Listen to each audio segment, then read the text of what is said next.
One of the challenges of this movie was that the script is so dialogue-driven that we had to let the dialogue be the hero of the movie. And therefore, we kind of took an unassuming approach to the visual style. We talked about it initially like not really having a look. You know, I mean, part of, you know, the hardship of working at Harvard, because they weren't very helpful. To say they weren't very helpful would be giving them actually a great. They sandbagged us, and they were atrocious as far as what they would allow us to do. So we ended up not being able to do anything at Harvard, and part of the reality of what we were faced with to shoot was it's going to be a lot of what's there, because we can't bring in 20Ks and we can't do. So we, even when we went to Baltimore, we ended up going to Johns Hopkins and shooting there. We just tried to keep it minimal, you know. It was really a movie about kids' faces. Visually, we lit it to keep you intrigued by the textures of what that experience was.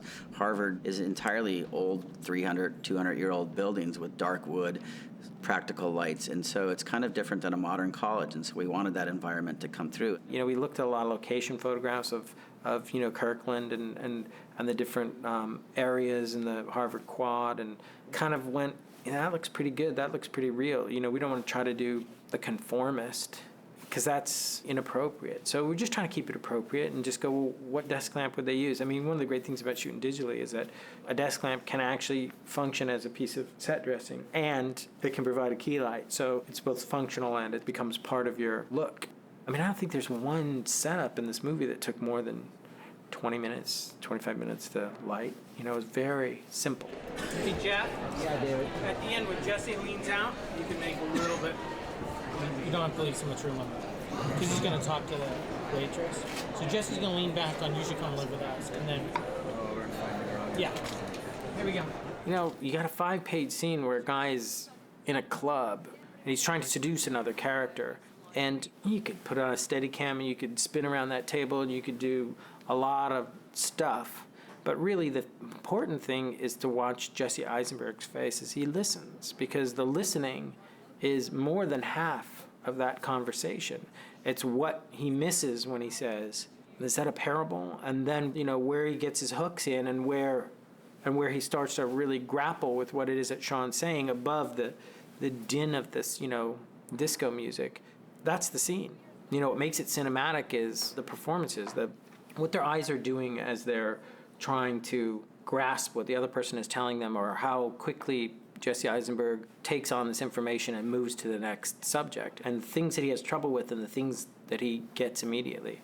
And so that for me was, you know, when it comes to the visualization of it, it was kind of like, let's shoot it. It's a character drama, and it's all about whether or not I believe the behavior.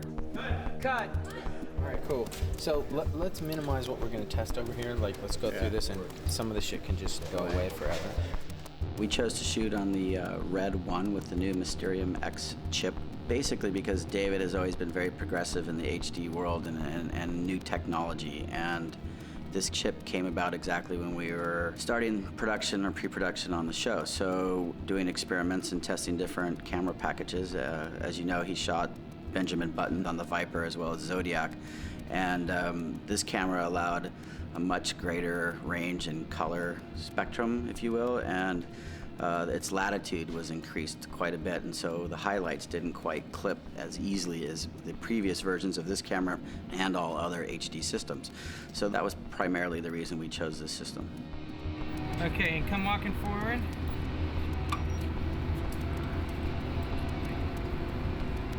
Come towards me and walk to. Cut it, thank you. Okay, get the HDR.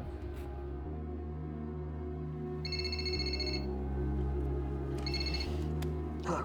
Listen, something's happened.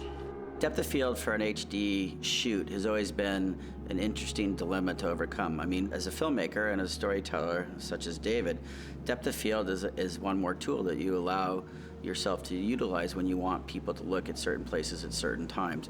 So because the HD world actually affords more depth of field, it's a battle all the time to keep that option open as a filmmaking technique. So what we did is we used a series of prime lenses called master primes. they open up to 1.3.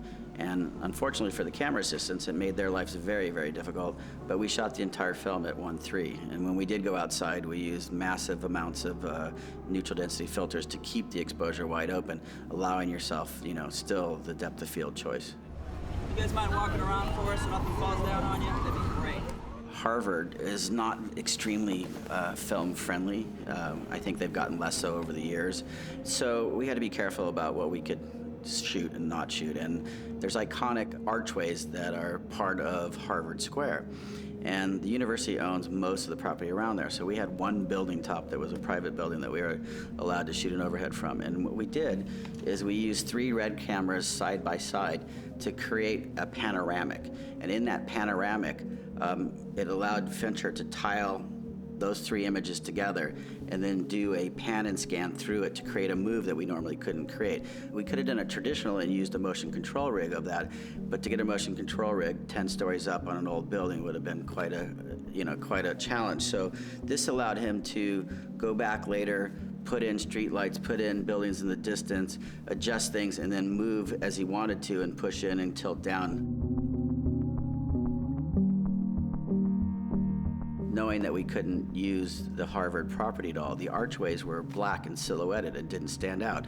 And they're the oldest archways at the university and very, iconic of Harvard. So David had a fantastic idea about getting a mime to walk in with a battery pack light that we created and create a mime situation inside the arches exactly when we were shooting. So the thought was that if security came or a police officer came, that by the time you get a mime to stop miming, we had accomplished our shot. So it's kind of funny in a movie of this scale that you're still trying to do things that you did in film school to get the look that you want.